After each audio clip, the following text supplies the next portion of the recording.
Bonjour à tous et à toutes.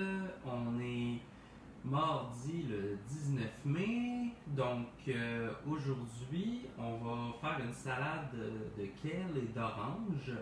Donc c'est une recette qu'on a découvert moi et ma conjointe il y a quelques temps de ça. Puis on l'a fait plusieurs fois. Puis on trouve que c'est bon parce qu'il n'y a pas beaucoup de recettes personnellement que j'apprécie avec le kale.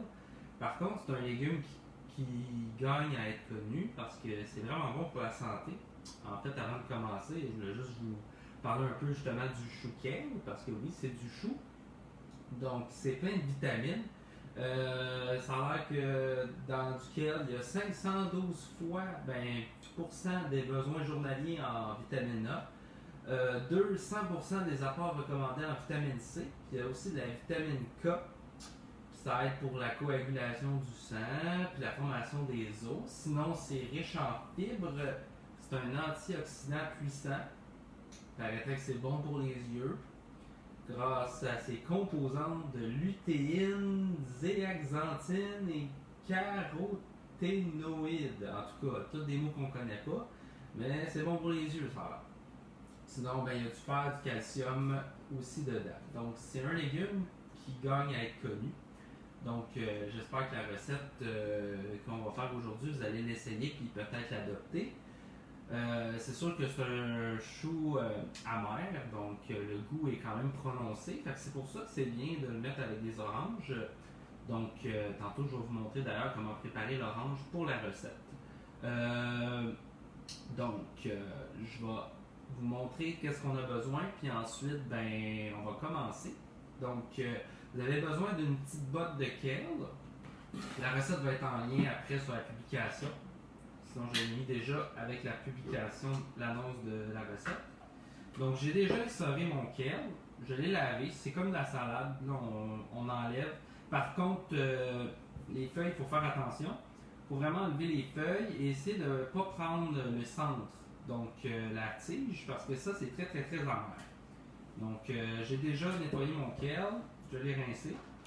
Donc, on va avoir besoin d'une petite botte de kale. On va avoir besoin de tahini. Ceux qui se rappellent de la recette qu'on avait faite d'humus, il y avait du tahini. Donc, on va en avoir besoin pour cette recette-là. Vous avez besoin de vinaigre balsamique,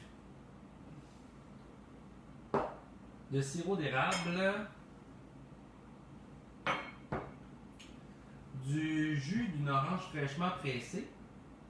Vous pouvez prendre du jus d'orange, sinon vous pouvez presser votre orange. Sinon, on va avoir besoin d'une échalote hachée, 2 gousses d'ail, puis on va avoir besoin aussi d'une orange coupée en suprême. Je vais vous montrer tantôt comment couper une orange en suprême, qu'est-ce que ça veut dire. Je vais aller chercher mon extracteur à jus.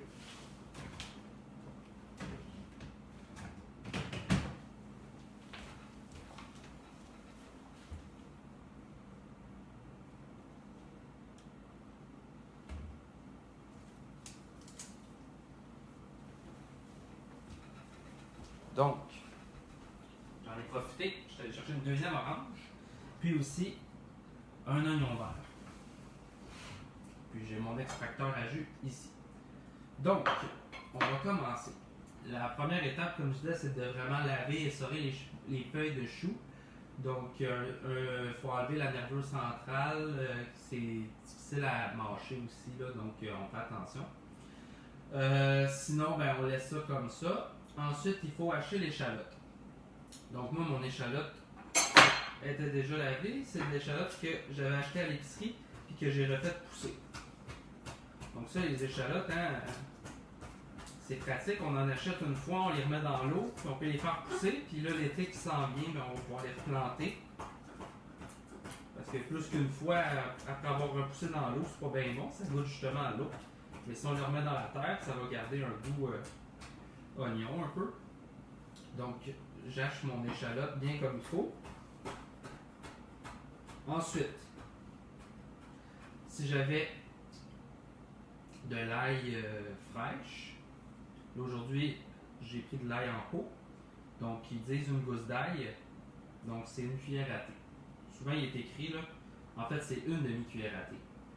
Donc, il va être écrit sur le pot souvent qu'est-ce qui équivaut à une gousse d'ail. Ici, c'est une demi-cuillère à thé. Fait qu'on va en avoir besoin tantôt.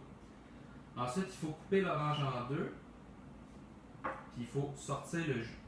Donc, j'en ai deux. J'en ai une pour le suprême d'orange, que je vais vous montrer tantôt. Puis il y en a une pour le jus. J'enlève le centre d'orange. Je coupe comme ça. Ensuite, je vais extraire le jus. Donc là, il faut que j'en aille pour faire 3 cuillères à soupe. Ça sent tellement bon. Et voilà. Je vais attendre. Donc, on va mettre ça de côté. Puis tantôt, je vais utiliser le restant. Donc, maintenant, pour ce qui est de la vinaigrette, parce que là j'ai préparé mes ingrédients. Donc, on va avoir besoin d'un petit bol. Puis on va mettre la tahini. Donc, 2 cuillères à table de tahini. Là, vous allez voir, le tahini, c'est du beurre de sésame. Donc, ça a une consistance un peu comme le beurre fondu. Là, je l'ai sorti un peu du frigo avant, comme ça, il est plus liquide. Ça se travaille mieux, sinon il fige un peu. Donc, 2 cuillères à table. Ensuite, on va mettre la tamari, sauce soya, là. Donc 2 cuillères à thé.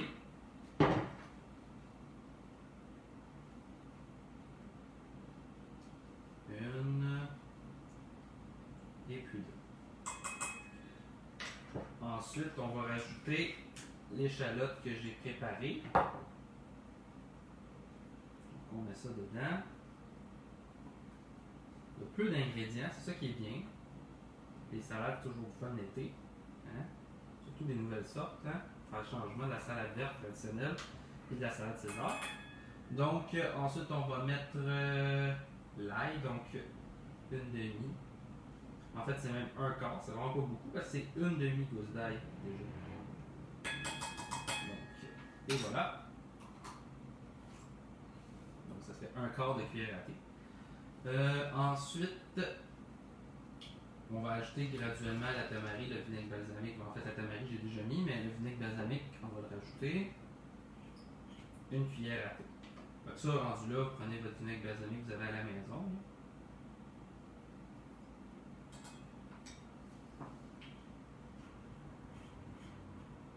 Le sirop d'érable. Sirop d'érable. Une cuillère à thé.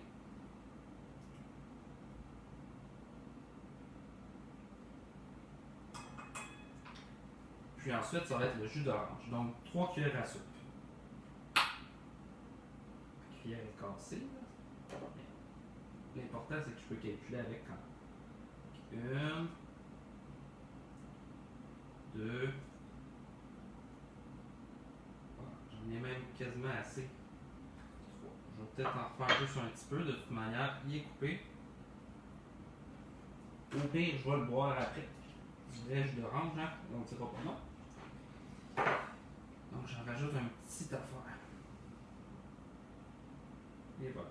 Donc, mes 3 cuillères à soupe sont là. Fait que là, on mélange. Ce qui peut être bien aussi pour mélanger, là, j'ai mis ça dans un pot, là, mais normalement, je pourrais mettre ça aussi dans un petit pot maçon. Là. Il y en a des petits. Donc, ça va bien, hein, on shake, puis ça se mélange tout seul après. Là, je vais le mélanger pour les besoins de la cause comme ça. Fait qu'on, ça va donner une genre de vinaigrette plus crémeuse.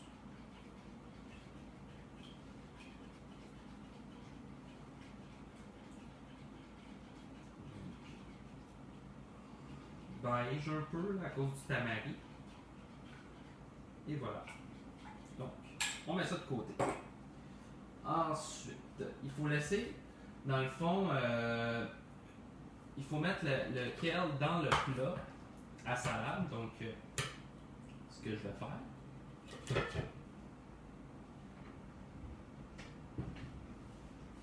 Donc, je mets mon kale. Je vais peut-être enlever plus de nervures. Là, il y en avait certaines qui étaient restées.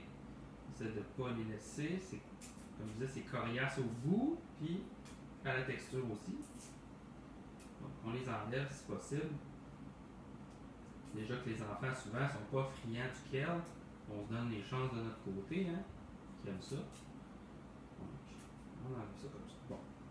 Ensuite, pour que ça fonctionne comme il faut, cette recette-là, il faut laisser la vinaigrette sur la salade pendant au moins 15 minutes puis presser avec nos mains. Donc, on va étendre la vinaigrette dessus puis mélanger avec nos mains. Encore là, pour les jeunes enfants, c'est le fun, hein? Donc, j'imprègne ma salade et surtout pas. Je vais y aller tout. Fait que là, il faut faire rentrer la vinaigrette dans la salade, dans le chouquet.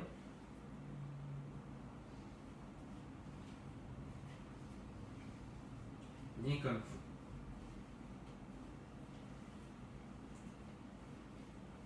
Ils disent mélanger à pleine main. C'est pas mal ça, hein?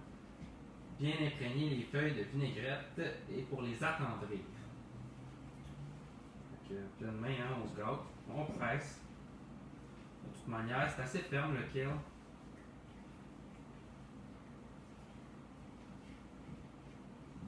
Ensuite, quand ça va être bien imprégné, comme on fait là, quand toute la vinaigrette est mélangée, que les feuilles sont pressées, il faut laisser 15 minutes. Pourquoi?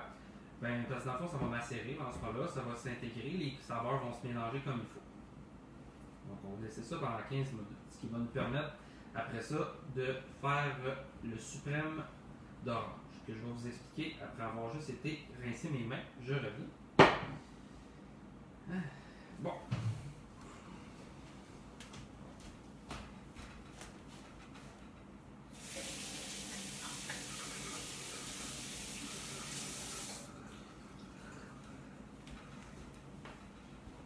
Donc, désolé, je suis pas comme Ricardo, mon évier n'est pas à côté de mon setup. Donc, on met ça comme ça. Maintenant, on est rendu à la partie le suprême de l'orange. C'est quoi le suprême de l'orange? Vous allez voir. Donc, l'important, on prend un couteau bien aiguisé. On fait attention, hein, c'est les enfants. J'enlève les deux côtés de l'orange. J'enlève ça, j'en ai plus besoin. Donc, vous voyez le suprême de l'orange dans le fond, je vais tasser ça, c'est la chair, mais juste après la pleure. Donc, ce qu'on va faire, c'est qu'on va enlever la pleure. Donc là, on va avoir besoin de toute notre attention pour vraiment enlever. Il faut essayer de ne pas enlever trop la chair.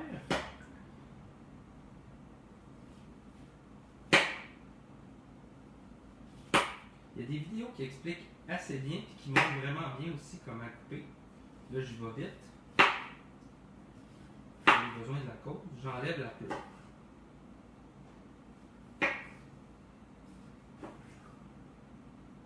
Fait que là, mon gros couteau de tomate, il sert juste en ce moment à enlever le surplus de pleure.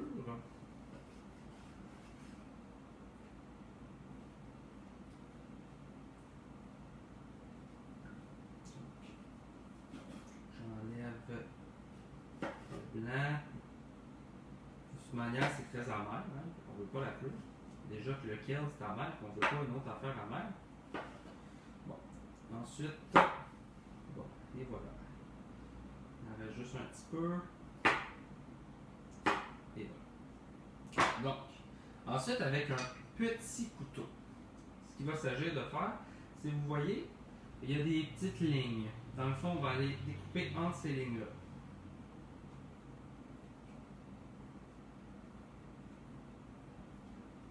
On va sortir ça. Donc, la chair comme ça entre les lignes, c'est le suprême.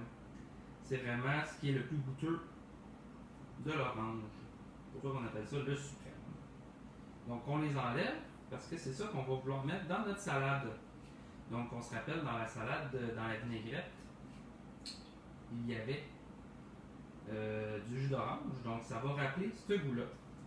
Là, un coup qu'on l'a défaite, là, ça va bien. Ça sent. Après une coupe de morceaux enlevés, là, elle se défait, le sang se défait. Puis là, après ça, on peut pratiquement le défaire. Et là, on essaye d'enlever justement le blanc parce qu'on ne le veut pas, ça. Petit filament, là. Tout ce qu'on veut, c'est vraiment le suprême. Donc, plus de blanc possible. C'est sûr qu'une orange, comme je disais, ça l'enlève quand même beaucoup de bleu. Donc, on fait attention quand on essaie de l'enlever pour justement pas trop enlever de chair. Sinon, ça va nous prendre 45 oranges pour faire notre salade. Donc, on met ça comme ça, on enlève ça, et voilà. Donc, j'ai mon suprême d'orange. Je vais mettre ça dans le même plat que j'avais ma sauce, là, ma vinaigrette. De toute manière, ça va goûter dans l'affaire. Donc, dans 15 minutes, ce qu'il s'agirait de faire, c'est de rajouter mon suprême. Quand ça va être le temps de servir, dans le fond, moi je vais le mettre au frigo là, après 15 minutes pour le conserver pour le souper. Puis, ben, paraîtrait que c'est même meilleur. Ben, pas paraîtrait, c'est vrai, je l'ai déjà goûté, c'est meilleur le lendemain même, parce que les goûts sont vraiment imprégnés. Par contre, j'attendrai le lendemain avant de rajouter le suprême, parce que le jus s'en irait et tout, puis ce qu'on veut, c'est que ça goûte quand même les oranges. Les oranges en tant que telles, qui ne se vident pas de leur jus. Donc, je les rajoutais seulement le lendemain ou je les préparais le lendemain là, au moment de servir. Donc là, je vais laisser ça encore un 10 minutes. Puis ensuite, ben, ça va être prêt à servir. Donc, une recette super facile et bien goûteuse et sucrée, un peu amère. Un mélange des deux. Donc, j'espère que vous allez y goûter et peut-être apprécier. Sinon, ceux qui sont là demain matin, je vais faire un bricolage. Donc, avec du carton, on va faire des animaux en carton. Donc, à 11 h demain matin. Donc, j'espère que vous allez bien et on se revoit demain matin. Donc, bonne fin de journée.